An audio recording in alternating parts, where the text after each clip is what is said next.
Joining me now is Patrick Wood and Courtney Turner. They authored this book, The Final Betrayal. I keep having them on because, well, they're on to cutting edge stuff and they can keep up and then add to the conversation. I can't do this with as many people as I can with Patrick and Courtney. We can just go back and forth. Our research starts to collide and we just have so much fun. And I think we're about to blow your mind tonight. Guys, welcome back to the broadcast. Thanks for being with us. Thanks for having me. Now, in the summer of 2020, started covering this document right here, the Rockefeller Foundation. They had in July of 2020 this document put out. We started talking about it right away. Reset the table, meeting the moment to transform the U.S. food supply. Now, if you read this, you can do the old Control F. Do the old Control F and start searching the word equity. And equity just keeps being used over and over again. You see the yellow highlight showing the word equity. Invest in equity and shared prosperity. You know, we have to have capital and equity designed specifically with underrepresented populations in mind. Every dollar spent on food purchase is an investment that shapes our food system and its public health, equity, and environmental outcomes. Fundamental resilience and equity gap. The word equity just keeps being used all the time. Inequity, equity, all the way. And of course, then we have whether you care most about child hunger or workforce protections, family farmers or fair wages, market efficiencies or racial equity, climate change or national security. All of us should be fighting for a food system that's sustainable, nourishing, there's the word, equitable, and just. Well, as you read through this very quickly, you understand that basically they're going to bring socialism to the issue of grocery stores, right? Well, I saw a video on social media this week about some what looked like little cameras on the grocery store aisles. And then Patrick Wood over at technocracy.news did a piece on it. I think Logan House and Patrick Wood had a segment on Technocracy News TV. And today on radio, it clicked. I'm like, wait a minute. What if they started charging you groceries based on your income, which fits in now? Because I was wondering, how are they going to do this whole equity thing with the Rockefeller plan of reset the table, which as you read it is clearly socialism brought to the grocery store. And on the radio today, it clicked. They are going to try to charge groceries to people more expensive when they figure out who you are, the house you live in, the car you drive. Now, when I got off the air, I started researching that. And in the process, I stumbled on a phrase that you guys should all memorize and learn because it's coming. Here is a headline. Dynamic pricing. Have you guys ever heard of that? Dynamic pricing. A major grocery chain can vary prices depending on your income. That's exactly what we were pontificating about on radio today. They went and researched it and found out, wait a minute, it's already underway. You know what's the strange thing, guys? You can think about something and think, is this what they're doing? Are they really going to do this? And then you go research it and you find out, oh, they're already setting the stage for it. So if you can think about how a socialist might operate, go and research it. You find out, yep, they're already ahead of us. They're doing that. There's another one. Here it is. Kroger uses income predictor to shape pricing investigation finds. I got some crazy technology stuff to show you guys, but I got to get a response. We're also going to talk about UFOs. That's back in the news today, and that always does well. Guys, welcome. Thanks for being with us. Patrick, when we got off the air today on radio and TV at 2 Central, I had to go research this after being on with Colonel Rob Maness, so it was really 3 Central. Because I thought, wait a minute, is that what the Rockefeller reset the table is all about? Socializing our food system and groceries. And it seems to be exactly what they're doing. And I think these cameras, as we were talking about, is to maybe find out who we are. But now they're using apps in some of these stores. I'll show a video of that. So they're going to know exactly who you are because you're logged into your app scanning your groceries. So they know who you are. They know where you live. They probably know the car you drive. They know your income status. And now your groceries might be a little bit more expensive, so they can be a little bit less expensive for other people who need equity. You know, it's interesting, this business of not equity, the business of pricing food for different segments of society or whatever, of their market. It turns out the low-income people who are less sensitive to prices because they don't have discretionary, income. And when people are competing, like if you have a lot of money and you're in the store, whatever, you have all these products to choose from and whatever, you don't care so much which product you put in your cart. But for low-income people, they know exactly what they need to put on their cart. And this business of the income predictor, at least in Kroger's case, is discriminating against the low-income people, not the high-income people, to gouge them more because their shopping cart will be less full, if you will, because they don't have the money. So in their mind, they have to extract more profit from that shopping cart. And so they figured out a way to gouge the consumer, low-income consumers, unfairly. This is absolutely incredible. But won't it impact middle and upper class people as well by charging them more because they can afford to pay more, so let them also pay more? So aren't they basically double dipping now? They are, but when they talk, I read both of these documents, and they talk about resistance to pricing issues. Well, who's resistant to price? Well, not the high incomes shopper. It's a low income shopper. He doesn't have the opportunity to play in that market at all. So he's the one, the low income shopper is the one who's less price sensitive. Does that make sense? Mm-hmm, mm-hmm. Less price sensitive. They have to have those diapers or whatever. Exactly. They know what they have to spend. And so the retailers they see them coming, they get them over a barrel, and they're going to say, you'll pay what we ask you to pay, period, because you really, really, really need these things. What do you make of this, Courtney? Well, I'm in complete agreement, but I think it's also worth noting that the Rockefellers have this plan. It's for 2050, and it's called Food Nerve. I've tried to look it up just now, again, to pull it up on the screen, but they've actually 404'd a bunch of it. So you can still find Food Nerve, and it's the plan for 2050. And this plan is tied to cryptocurrency. It is all carbon credit based. And of course, none of it is real food. It's all predicated on a synthetic food system with, like we hear about lab grown meat, but this is just everything is synthetic. And of course, they say this will be better for the environment. So I wonder just if this is kind of a stepping stone to how they could track, and use certain metrics and data and apps to start to collect some data so that they can eventually transition into this 2050 Food Nerve plan.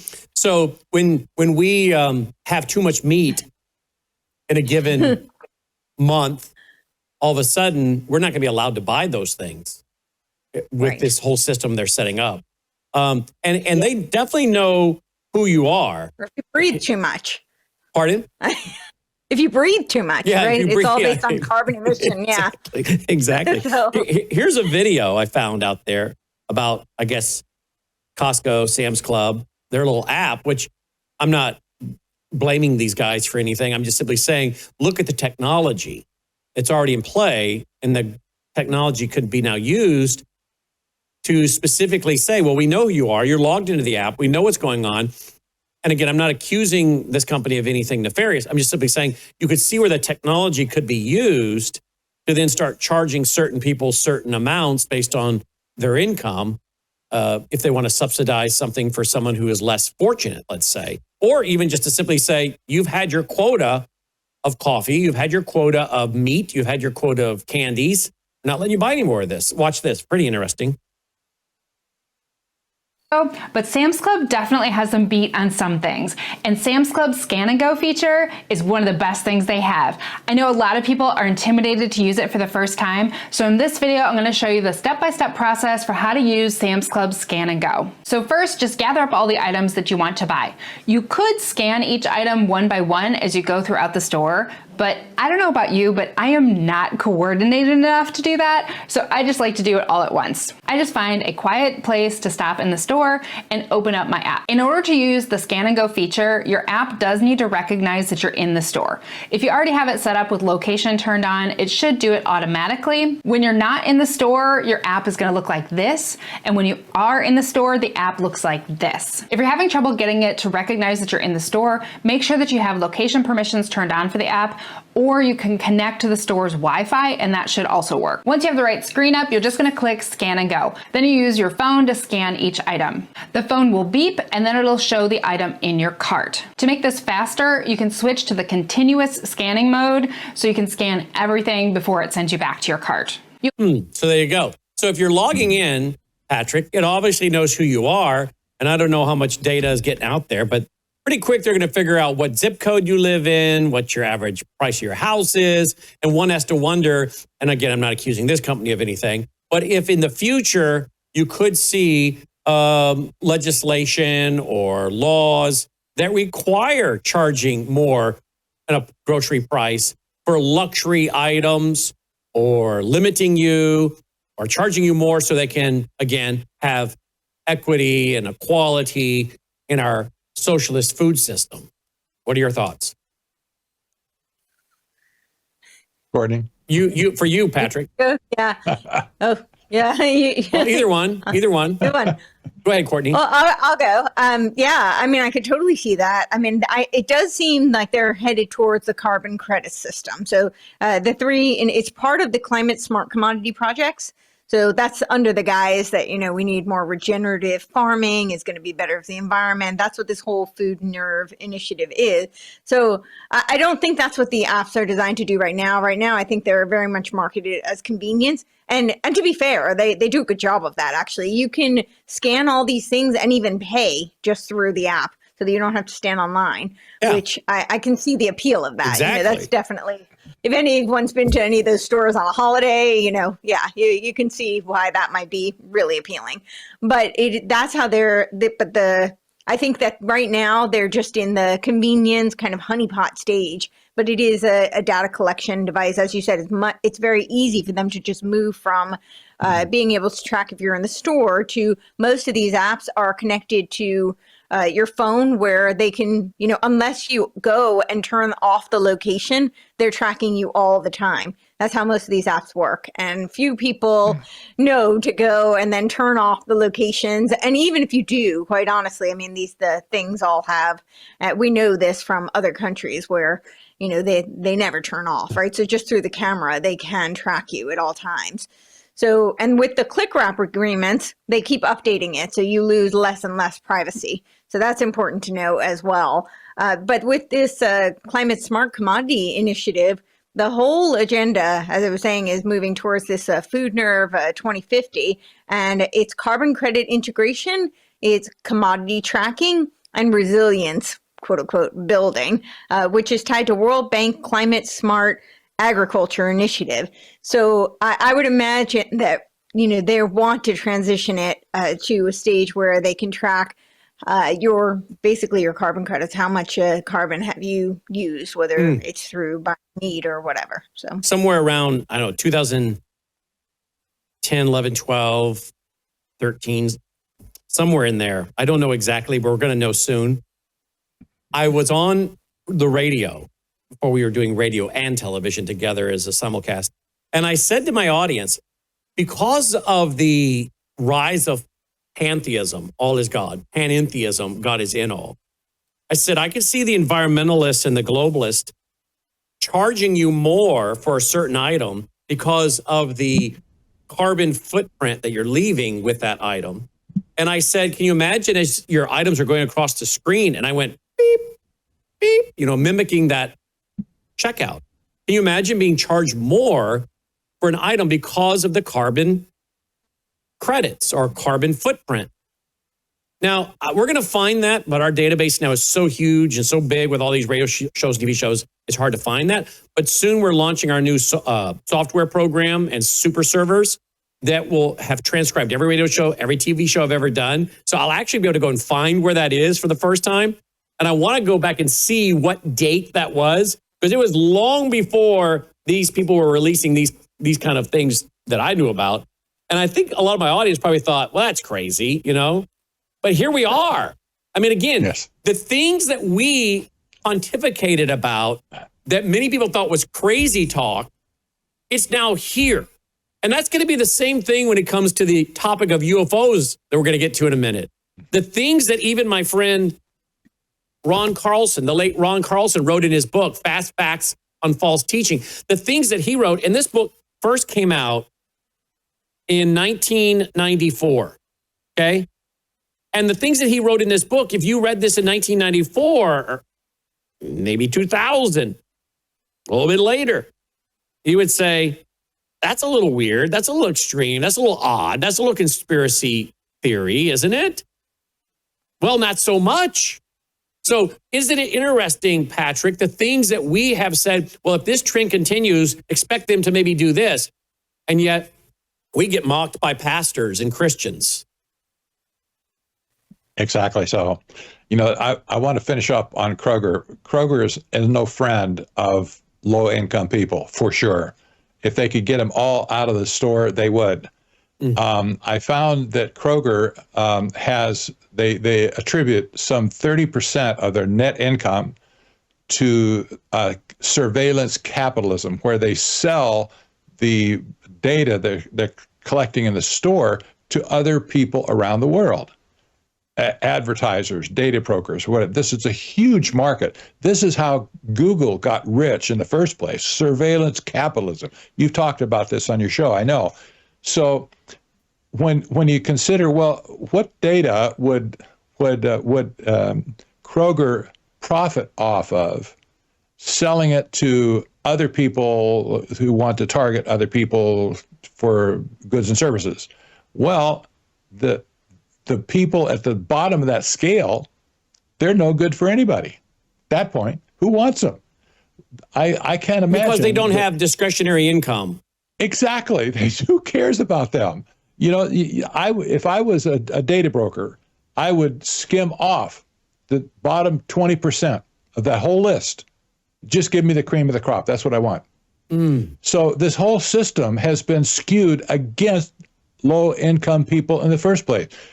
All the talk at the United Nations, starting in 1992, for instance, with the Agenda 21, it's all been, they say they're all about alleviating poverty, they said. That's one of the Sustainable Development Goals that was created in 2030 Agenda. Well, all that talk about eliminating poverty, has it been eliminated? No, it hasn't. Not even close. There's more poor people today, especially in America, than there ever been in the history of our country at this point.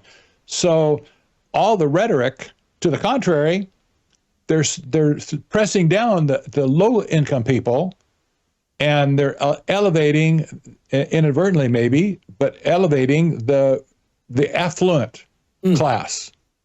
Interesting. Here's a clip. I think you and Logan played this on your broadcast today. Can I add one thing to that? I think that the whole notion of tokenization is very relevant, because even in this Food Nerve, when they talk about the cryptocurrency, they say that you'll be given an allotment, right? So it's basically tokens. And I think when they say, like, we're going to eliminate poverty, and when they're, basically data mining for this stratification, essentially they're saying, oh, everybody will be given these tokens And then it is the wealthy who will be able to afford those, fancy items like meat per se. And this idea goes so far back. I mean, even Plato wrote about how only the elites and the athletes should have meat. Everybody else should be fed, a diet of like starch and whatever, because it would keep them numb and compliant. And I think that's essentially that tokenization component is relevant. Well, even in Great Britain, I have the document in one of my keynote PowerPoint presentations on eugenics that you would get a card color-coded for who you were allowed to breed with. Okay? And one of these groups accused me of saying that's what the elite want and making me out to sound like I was promoting some kind of made-up idea. This is how the liberals write papers, apparently. Instead of listening and saying, I was quoting a specific paper out of Great Britain that this was going on many, many, many, many decades ago when eugenics was really, going big time, which of course Hitler was studying over in Germany from the eugenicists here in America. But they've even done that in the area of breeding. They only want the elite breeding because they don't want that. Well, they basically look at it like Darwinian evolution, right? I mean, the species, what is the real name of his book? People don't want to quote it. Superior races, right? Something in the subtitle about superior races or of most favored races. Most favored, right. Yeah, preservation of most favored races. There you go. So this is, down to the breeding, much as down to your grocery stores, it's all tailored for the elite, right? And isn't it interesting, guys, that, as you say, Patrick, they don't really have much use for the poor. They can't really benefit much from the poor or people who are not productive human resource. And as people become replaced because of automation, or as we're now seeing from an article at technocracy.news, about 12% of the workforce now has been replaced by AI. We're just in the beginning stages. People are now being encouraged to be involved in doctor-assisted suicide, medically assisted, death, if you're depressed. So how long before their answer is, if you're poor, quote, poor, if you're not affluent, if you're depressed, if you feel like there's no purpose in life for you, then you should end it. This will fit right into their plan because they only want a certain group of people around that agree with them, but also have a certain level of income. Otherwise, everybody else should just shove off. You got it. That's it. Here's the clip.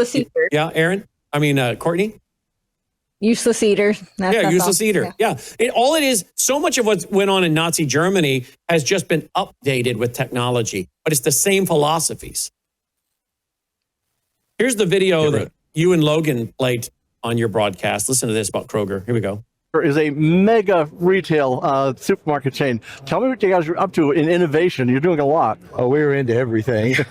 We have our associate experience and we have our customer experience laid out on the wall, and we are into anything that tries to achieve it. Anything from building sensors to advanced technologies with IoT, with AI, with digital twin, you name it, we're into it. Can I take this advanced technology and think about it differently than everybody else is thinking about it and deliver something that's amazing for our customers?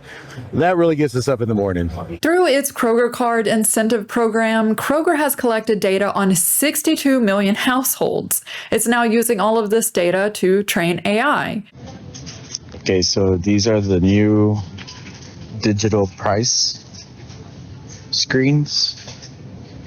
So the whole goal of these is to adjust the prices on the items as they become more in demand. This is an example of the digital displays that Kroger is using. These digital displays span the entire shelf, yet the majority of the digital display is showing an advertisement. There is a price in the corner, but the price isn't below each product. You have to wait for the price to cycle through. So it's showing ketchup, barbecue sauce, mustard sauce, and it's kind of just going through and showing the price. It would be so easy to miss the price of of something because you just assume that the price below the item is the price that it costs. It also says plus 10% at register, meaning the price it shows isn't even the price we're going to pay when we check out. Kroger originally piloted digital displays that had cameras and could do facial recognition to determine your gender and age to effectively give you personalized advertisement. Kroger using facial recognition technology. The grocery chain says it's using the tech to determine gender and age to present targeted ads on its digital price tags that it rolled out about 5 years ago. Kroger denies that they're doing facial recognition in their digital displays. They also deny that they're doing AI dynamic pricing,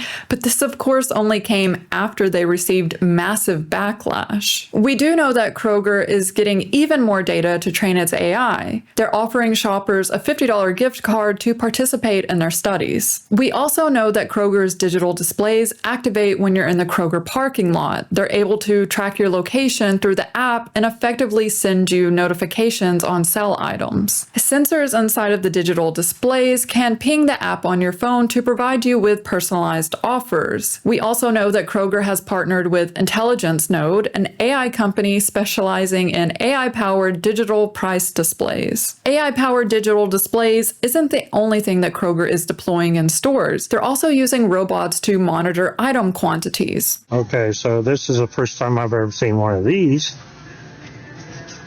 Its name is Tally, and it checks self-inventory. Replacing humans.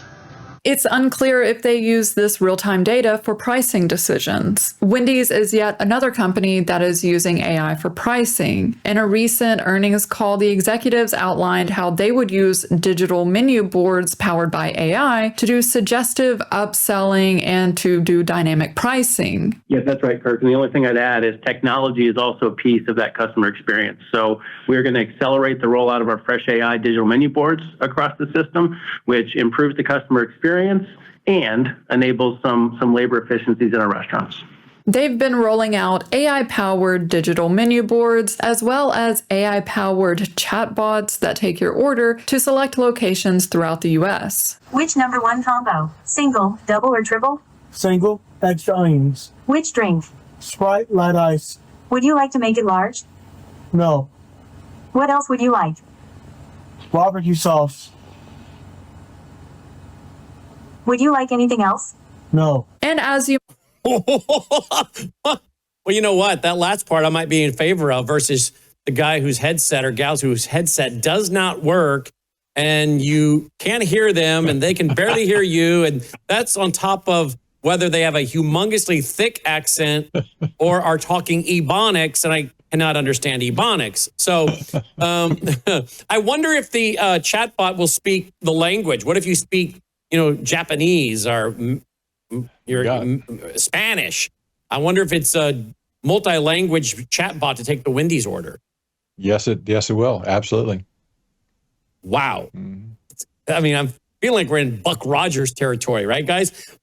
Which, by the way, the speak of the robots, Elon just retweeted this today. Okay, look at this. Optimus, his little robot, that thing is starting to run like a real human, not like a robot anymore. Look at that thing. Are you sure that's not a guy in a suit? No, I don't think it is. I think that's really the robot. I think the robots are getting that good. And pretty soon they're going to be doing your dishes and laundry and using the leaf blower to get the leaves up. And I asked Logan, do you think they'll wash the car? Think you'll be able to wash the car with one of those soon and dry it off? Patrick? Easy. You think so, Courtney? Oh, man. Maybe you could find one to give Dolly a bath. Yes. Well, she had to get a bath the other day. Someone said she smelled like a dog. I'm like, well, she is. So yes, and she doesn't like baths. So I don't like trying to corral her. So yes, maybe Optimus could corral her and give her a bath. So there you go. All right. So here's an article. Should grocery prices be income based? Some say yes. Concept. Sliding scale pricing for food. Supporters say it's about fairness, not freebies. Wow. Well, I think I actually have a video by Klaus Schwab. Let me see here if I've got the right video up here of Klaus. Here we go. Listen to this, guys. In 2020, an exclusive organization for the world's most powerful people, called Stakeholders, enacted a 10-year transition to a global authoritarian political system called stakeholder capitalism. It's a funeral of shareholder capitalism, and it's a birth of stakeholder capitalism. You have shown us the way forward. One of their agendas by 2030 is to own the food supply chain. Bill Gates became the largest individual owner of farmland. According to their reports, this is what they want us to eat. GMO wheat, every piece of corn I've ever eaten is GMO corn. So these are things that billions of years of using these products have been done.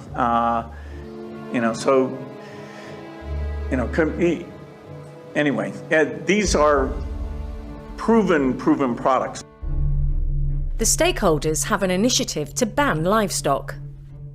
Cows alone account for about 6% of global emissions. So we need to change cows. And increase our consumption of artificial meat, like Impossible or Beyond Meat, both of which I invested in. We'll have the convenience of printing it from our homes. Or luckily for us, today, the European Commission has officially declared mealworms to be food. We can choose real meat that's climate change friendly. Mealworms, crickets, grasshoppers. These tiny insects, just over 2 centimeters long, could be key to feeding the planet. As the stakeholders continue to scare us with their climate change propaganda, climate change. It threatens to tip tens of millions of people over the edge into food insecurity, followed by malnutrition, mass hunger and famine in a crisis that could last for years. We also expose the World Economic Forum's initiatives. The Netherlands will host the World Economic Forum Food Innovation Hubs that are designed to remove ownership of family farms. This means turfing people off their farms. Massive farmer protests have broken out around the Netherlands. Thousands of farmers have been protesting on the outskirts of Delhi. Trudeau is not alone. Leaders from 4 countries, they want governments like India to scrap farmer-friendly laws. Good evening. Farmers all over the country walked off the paddock today and took their tractors to town. Every 5th farmer you see here today will be gone by 2030. Hundreds of French farmers drove their tractors to Paris. Last weekend, once again, I had a colleague who killed himself. You're not the only farmer with this problem. Farmers are heartbroken, absolutely heartbroken, and they don't know where to turn. Thousands of farmers from southeast Mercia. From all over Ireland, we have no option. We are not paying carbon tax.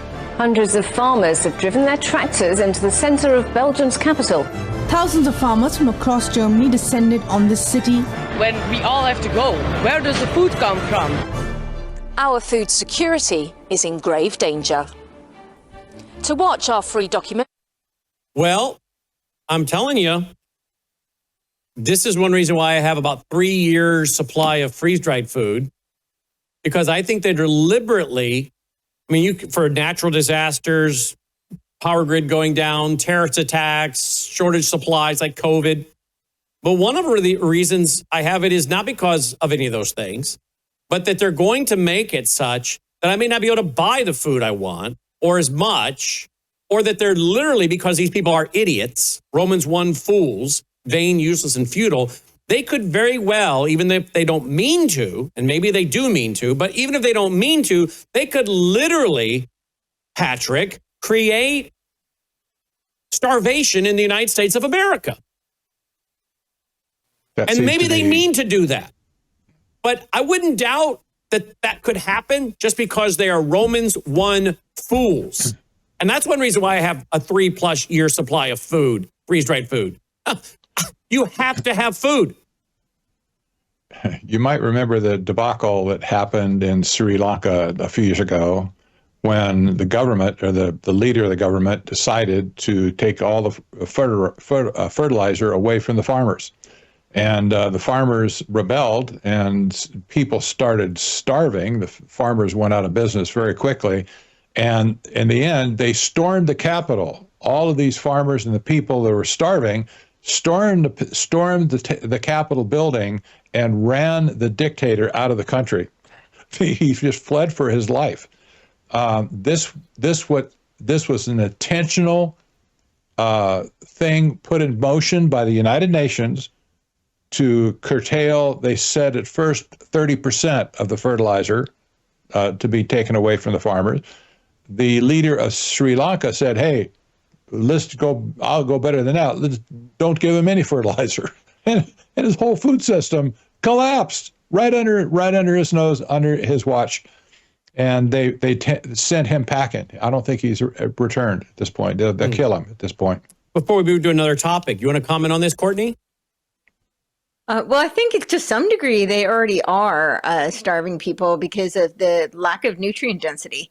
So like he was saying how we should all just have GMO. Maybe that's what's wrong with him. I don't know. But, the GMO, we know the harm that it does. And there was that whole lawsuit with Monsanto where they proved that the link to cancer. But there are countless other issues with all of the GMO foods and how and all the monocrop type environments where all the nutrients, the minerals in the soil are being completely depleted. So I would just say that the way that the farming industry has become so synthetic is already in some ways starving people. So. All right, let's switch topics. And by the way, I would you guys all should get this book, The Final Betrayal by Courtney Turner and Patrick Wood on Amazon. Buy copies and give them away. People need to get up to speed on what's happening because this all fits in with technocracy, digital IDs, tokenizing things, controlling every aspect of your life. This is all fitting in with that topic. Now, this topic also fits in with this. And now we're going to go to the more spiritual level. You guys know that for a long time, I didn't want to talk about UFOs because UFOs, Bigfoot, it was the things that Art Bell and others talked about on late night talk radio, and incredible talk show hosts and journalists and reporters avoided those topics.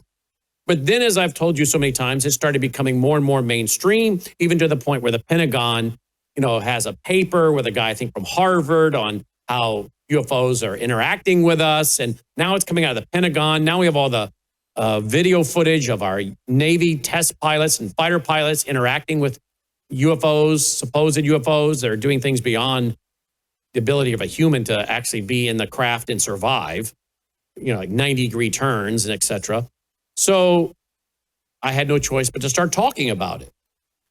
Well, here is a New York Post article, because we have to ask the question again that we've been asking for a few years. What kind of spiritual global deception are they setting us up for? Here's the New York Post, November 22nd, 2025. President George H.W. Bush knew of 1964 alien contact with humans in New Mexico. This is about that new documentary that's out now that we've been talking about. I don't know that I knew about this. So I went looking for some footage or anything I could find on this topic. And sure enough, I actually found some footage on this topic. I think you guys might find this of interest. This is a documentary from several years ago, 1974, documentary called UFOs, Past, Present, and Future. I want you to watch a little bit of this, and then we'll get a response from Patrick and Courtney. Here we go, 1974. We've so far talked of the past and the present, but what are the possibilities of the future? It seems almost certain that if other beings more advanced than ourselves do inhabit other sectors of the universe, then it's quite probable there will come that day, that moment in time, when official contact will be made. Let's look at an incident that might happen in the future, or perhaps could have happened already. The premise is that contact is made by extraterrestrial beings with representatives of the United States Air Force at Holloman Air Force Base in the deserts of New Mexico. During a routine photographic mission, A tech sergeant and staff sergeant of the base photographic team were aboard a helicopter at the time and run off several feet of film of the three objects, one of which breaks away and begins a descent. A second high-speed camera crew on the ground runs off approximately 600 feet. The cameras continue to roll as the extraordinary vehicle comes into view. It hovers, almost silently, about 10 feet off the ground for nearly a minute and yaws like a ship at anchor, then sets down on 3 extension pads. The commander and 2 officers, along with 2 base Air Force scientists, arrive and wait apprehensively. A panel slides open on the side of the craft. Stepping forward, 1, then 2, and a third, what appear to be men dressed in tight-fitting jumpsuits. Perhaps short by our standards, with an odd blue-gray complexion, eyes set far apart, a large pronounced nose. They wear a headpiece that resembles a rope-like design. The commander and the 2 scientists step forward to greet the visitors. Arrangements are made by some sort of communication, and the group quickly retires to an inner office in the King 1 area. Left behind stand a stunned group of military personnel. Who the visitors are, where they're from, and what they want is unknown. Now, that's from a 1974 documentary. But the New York Post actually reported on that, as I said, on November 22nd. And it said the truth is out there. And late President George H. Bush apparently knew it, telling a federal official that an alien made contact with humans at a secretive New Mexico air base in 1964, according to testimony in an explosive new documentary.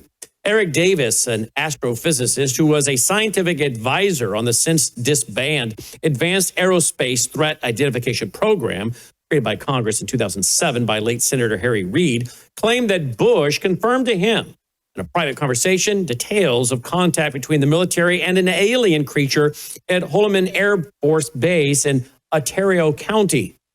Bush told him that 3 spaceships were seen approaching the base and that an interstellar being emerged from one of the ships and had a face-to-face encounter with military and CIA officials. Davis said during an interview in The Age of Disclosure, a documentary by filmmaker Dan Farah that went live on Amazon Prime on Friday. One of them landed on the tarmac, and a non-human entity boarded the craft that landed and interacted with uniformed Air Force Base and civilian CIA personnel, Davis claimed. Bush, a former decorated naval aviator and director of the CIA, was allegedly informed of the encounter after his term as president. According to Davis, who said the 2 spoke in a series of private conversations in 2003. Davis didn't describe the alien craft or the aliens or discuss any material evidence for the claims. The eagerly awaited documentary focuses on a supposed top-secret government UFO retrieval operation dubbed the Legacy Program and features U.S. officials who claim direct knowledge that aliens exist and have visited Earth without actually providing new physical evidence. Guys, this is kind of interesting, and I'll then go now to the book I referenced before and have many times over the years from 1994 by my friend, the late Ron Carlson, Fast Facts on False Teaching. Here is how he concludes this book. He says, quote, "Our own speculation is based upon scripture of and study of UFOs. And we emphasize that this is only an educated opinion. What we believe is that we're seeing the world being prepared for the coming of the Antichrist on a UFO. In other words, we believe that UFOs are of a demonic realm. Why do we say this? Because our world today is not looking for a spiritual Messiah. It is looking for a technological savior. If some UFO landed on planet Earth and walked out a Christ-like benevolent creature, an ET, who claimed to be a higher intelligence, who can solve all of our economic and environmental and technological problems, the world would flock to him. Virtually all fourth encounters where people claim to have been taken on UFOs, they all relate the same experience. Creatures told them they could save themselves. They don't need God because they are gods themselves. They don't need Jesus as their savior because they can save themselves through cyclic rebirth. It's the same old doctrine of demons and deceitful spirits of 1 Timothy 4, verse 1. We need not walk around with a spirit of fear, however. The word of God tells us as we draw near to the Lord, the devil will flee, James 4:7. But isn't this interesting, guys? Here's a book from 94 saying this. That would seem very extreme probably to most people and kind of out there. But now we have so many mainstream publications, broadcast news outlets reporting, and even the Pentagon and our government and elected officials, these topics. Patrick, speak to this, would you? Because it makes one wonder, what are they preparing? Are they preparing for a global spiritual deception that they manipulate and bring about like Blue Beam? Or are they under demonic influence and are preparing for something that maybe is beyond even what they are anticipating? Patrick? I'm very skeptical of anything that George H.W. Bush ever did because he was a member of the Trilateral Commission, you might remember. Right. I also remember when John Podesta left the Obama administration. Podesta was chief of staff for Bill Clinton during the 90s. He was the guy that crafted all the climate policy that got enacted in our country. John Podesta was definitely a snake. He was a member of the Trilateral Commission. When he left the Obama administration, somebody asked him a question, kind of like, "What are you going to do now?" Like they do to the athlete. "Well, I'm going to go to Disneyland," or something like that. Well, his answer was that strange. He said to the reporter, "My only regret is that I didn't get the release of all the UFO papers from the government." That was his main regret after 25 years of government service, and he's a member of the Trilateral Commission. Well, this stinks to high heaven as far as I'm concerned. But yes, there is definitely some type of a delusion going on here, where the global elite are proposing this whole scenario that there's going to be UFOs coming back. And take it for what it is. I can see it's, I've always thought this, even from the 70s, that yes, there's demonic activity in the heavenlies, that some type of a deception was being set up when Christ comes to take the church out of the planet. This will be the explanation that they give. Well, the UFOs took them away for us, and here we are now, all cozy on planet Earth with a bunch of demons. I never bought that for a minute, that this was just a natural phenomena. What do you make of this, Courtney? Yeah, I mean, I think that the Psyop is very convenient. I think that it's a great way to control people. I also think it provides great distraction. As human beings, we're wired to be curious about things that we can't perceive, things that are beyond the earthly realm. That's how we're wired. That's why, I think it's so that we have faith. That would be in my opinion, the proper path. But that is how we're wired. And I think that people who want to control and wield control and power over others exploit that so that they can, I don't know what you call it, but, they can plant these little seeds of intrigue. And this is very intriguing, right? This idea that there's UFOs, that there's life on other planets, and they're going to come and have contact with us, and, that they might come and take some of us away, or they might be a threat. And it's also a great way to get the whole planet, right? This is what Reagan said, that, if there were an extraterrestrial threat, that would be the great way to get, the whole world to unite. And that does seem to be their goal, to unite under a one world religion as well as a one world government structure. And I can also see it being a great way to deceive people and lure people into some sort of ID. Yep, indeed. In fact, while you were talking, I'm sorry, my mic was hot.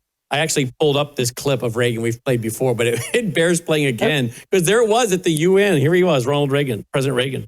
Perhaps we need some outside universal threat. I occasionally think how quickly our differences worldwide would vanish if we were facing an alien threat from outside this world. And yet, I ask you, is not an alien force already among us? What could be more alien to the universal aspirations of our peoples than war and the threat of war? Fascinating.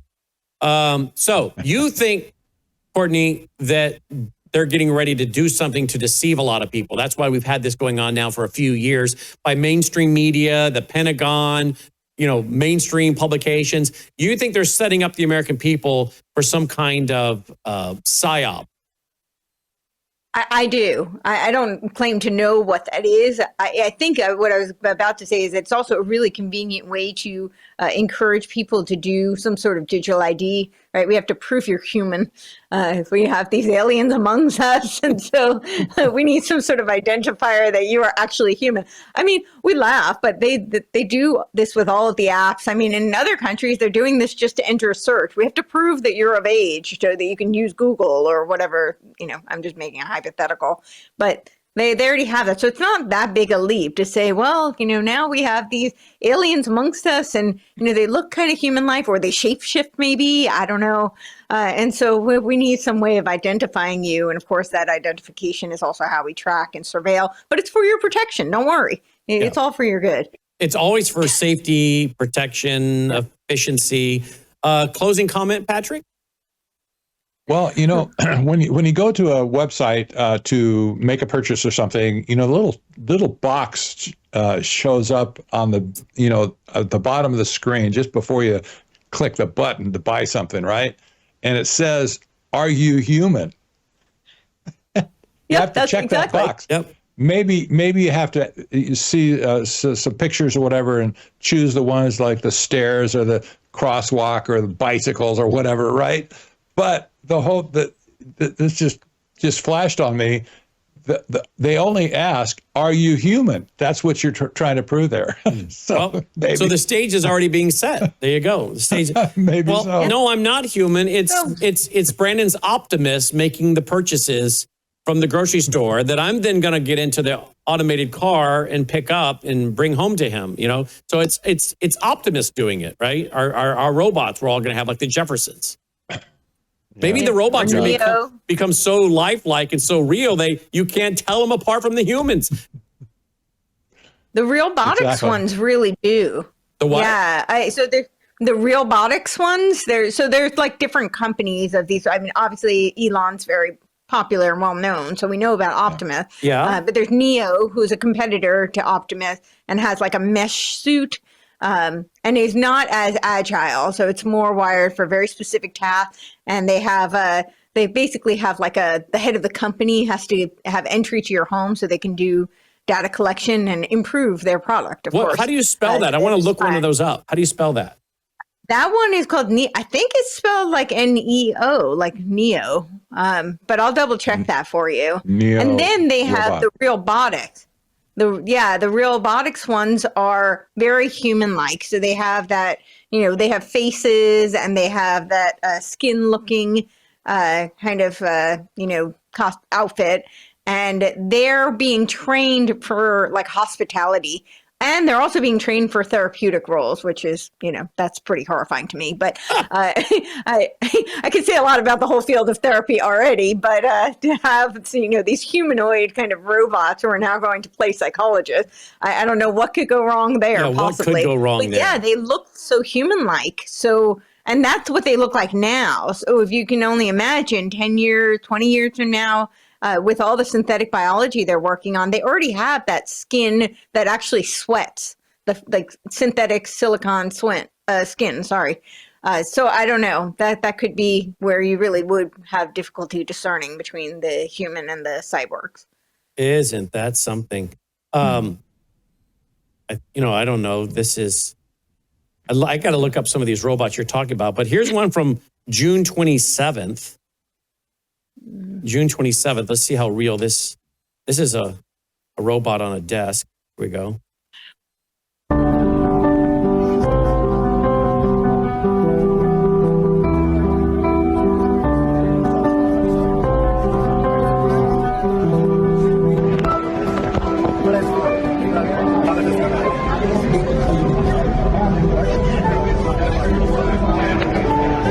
customization where we can use, again, the same engine for each robot and create a new robotic character very quickly. But isn't that very cool right there?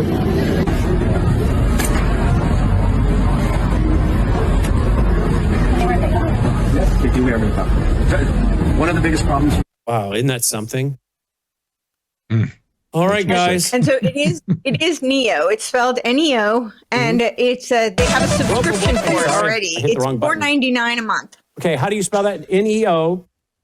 Neo. Yeah, and you can just look up 1x.tech, or just look up order Neo, and it'll come up. And right now, they're telling you that you can get a subscription for $499 a month. And what do you get for that? Whoa. I think I just found it. Here we go. This is from October 28th. Here we go. Check this out. October 28th, this came out. My name is Bernd, and today we're launching Neo.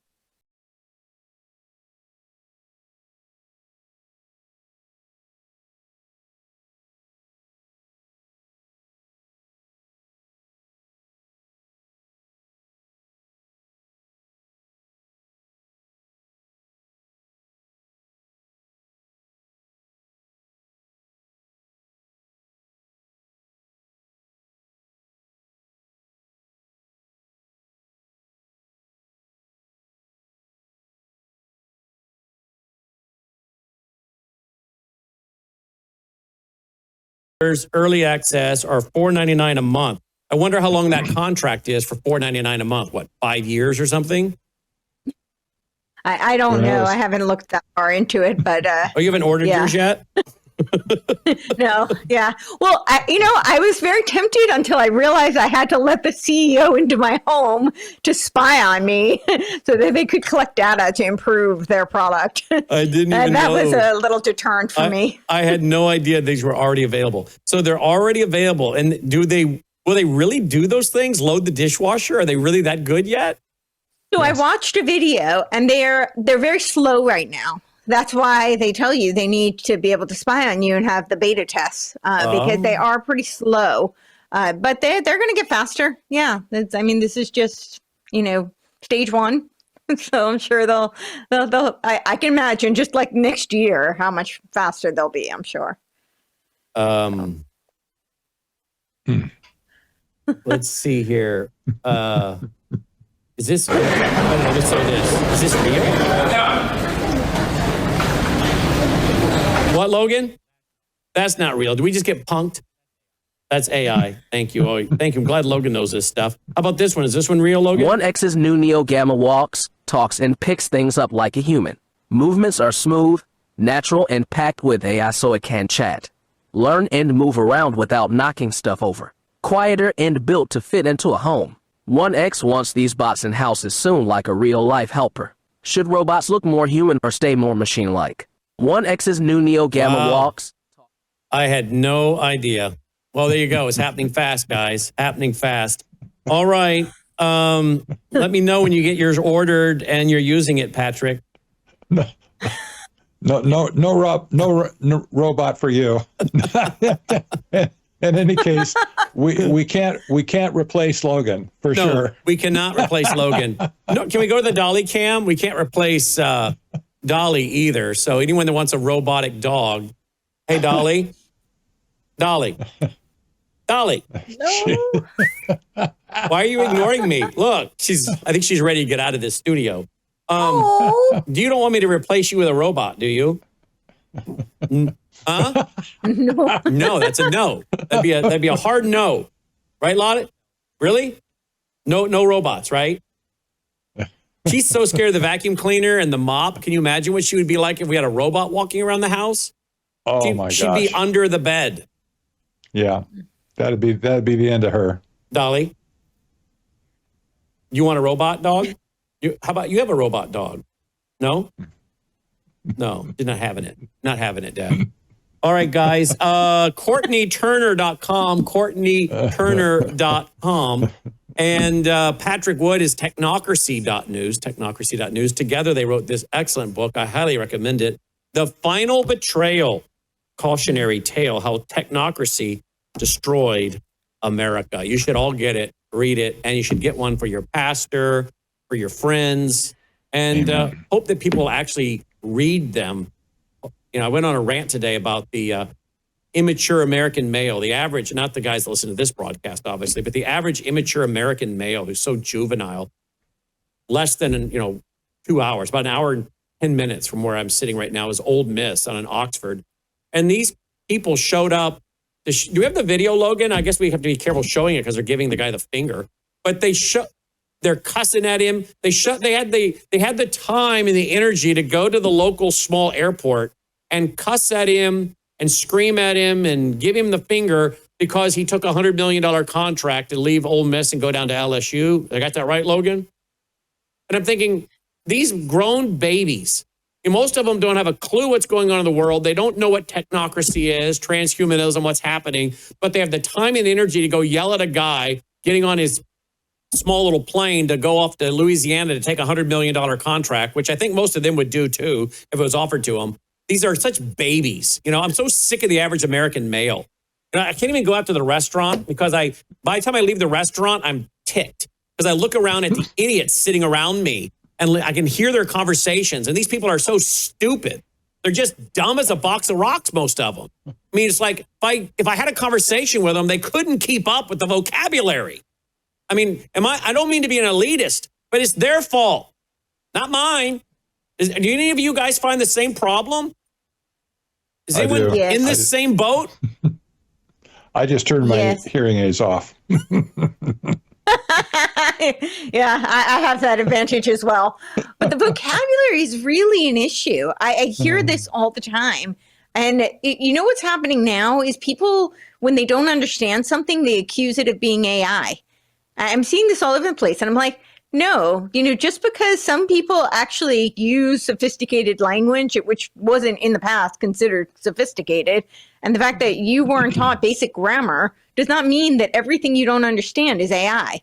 And you're seeing this. It's just like, and I think it's a really lazy cop out. It's a way of saying, oh, I don't understand you, so you must be AI.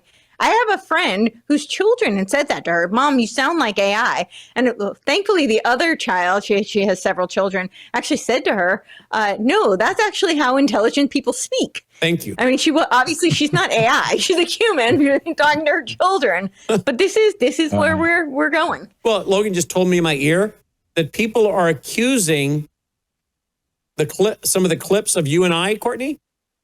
They're accusing it of being AI. Wow. I think we're pretty human here. Logan says it happens all the time. People comment all the time on our clips and say it's AI. I've seen that too. Yeah.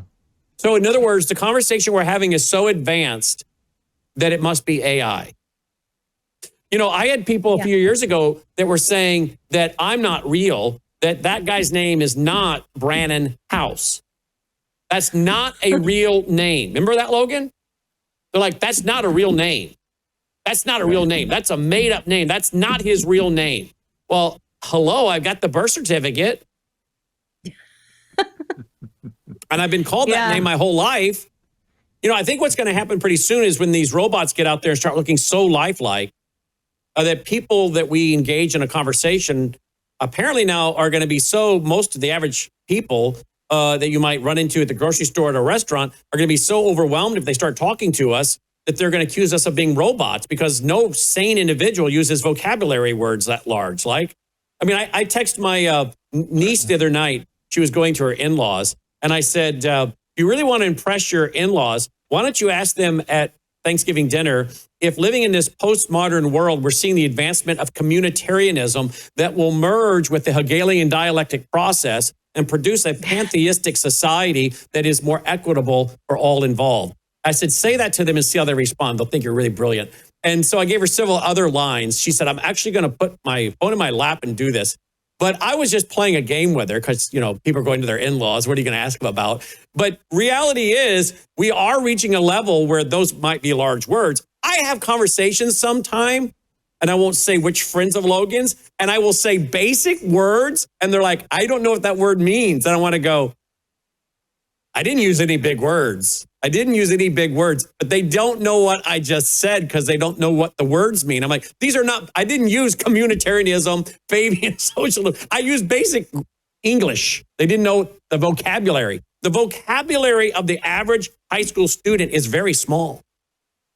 Yeah. So I think there's I don't remember how many hundred thousands of words in the English language, and most people use like a fraction of them, and they just use them over and over again. And they don't have the larger lexicon at their disposal, which is a newer phenomenon. That wasn't true historically. Yeah. But the Hegelian dialectic one is just funny to me because I went to fight the school, like school choice issue in my state. And I used that word, and they argued with me that, they didn't understand what it meant. And then it was winter, and I had a, coat that had like a fur lining on it. And so I was told that the woman in the black fur is not allowed back because she uses big words that we don't understand. And, we don't appreciate it. And who are you speaking to? These were the state legislators. Oh, brother. She's not allowed back because she uses words we don't know. And the word in particular they did not like was the phrase Hegelian dialectic, because they were arguing with me that they were the good guys, they're the Republicans, and they didn't understand why I was arguing with them. And I had told them that, I actually thought it would be better if we had a Democrat governor, because then they wouldn't blindly carry water for him because they're quote unquote Republican. And I said, I don't care if you have an R or D in front of your name. I care what are the legislation that you're putting forth and what are the ramifications of those. So to me, it doesn't matter. I don't really care what your, letter is, R or D. And then I was explaining that, the Hegelian dialectic tactics, and that didn't go over too well. So. And of course, our audience knows that word because we've been talking about it for decades, along with the Delphi technique, which I have personally seen used in school board meetings on parents. The Delphi technique. I'll send you my article. So I'm in the process of working on a book, actually, on the Hegelian dialectic, and also, I wrote one that people have asked me to make it into a book because it's so long. I tried to format it, and it's like over 120 pages, but it's an article. I called it the Algorithmic Oracle, but it's on how sensitivity training became the Delphi method and is now becoming the quote-unquote algorithmic oracle, that we're being weaponized through cybernetic feedback loops using both a combination of the sensitivity training and the Delphi method, but online, and it's being weaponized against us. Oh, I've seen it. I saw it being used in the mid-90s in a school board meeting where there was a big group meeting. Then they broke them up into little groups, had the facilitator in the small groups, and the facilitator, of course, was hand-chosen with a predetermined Delphi outcome that they were looking to achieve. They asked for the feedback of everybody in there. That was all just to have you feel ownership. And if you try to explain to them and the other people in the room, they're using the Delphi technique on us right now. They've just divide and conquer because they don't want you to stand up in the meeting in the big room and find out that there are other parents that aren't happy with whole language, outcome-based education, these courses that are being pushed onto our kids. Yep. And so they divide you up into the smaller groups so that 4 or 5 of us couldn't stand up and poison the whole group. So what they do then is break you up, put you in small groups with a facilitator who knows what the desired outcome is. The change agent. Yes, the change agent. And I've seen it happen. And the parents in the mid-90s in that room all fell for it. You would have thought I was speaking Chinese when I tried to describe to them the psychological manipulation that was taking place. Wow. That was Charlotte is be warned about it. I mean, she did. That was in the mid-90s. And I don't think the parents are as bright now as they were, the average parent, as they were in the 90s, right? And even in the 90s, they acted like I was absolutely out of my mind and here we're trying to teach them, you're being manipulated. This is a psychological process for setting you up and manipulating you. They did not want to hear it. Yeah. All they wanted to do was get through the meeting so you could go home. Yes. Yeah. CourtneyTurner.com, CourtneyTurner.com. As always, thank you, Courtney. Thank you. We lost Patrick, as you guys saw, but we were about done. We did. Anyway. I saw. But we were about done. So there you go. Thank you, Thank you, Courtney. We'll be right back, guys, right after this break.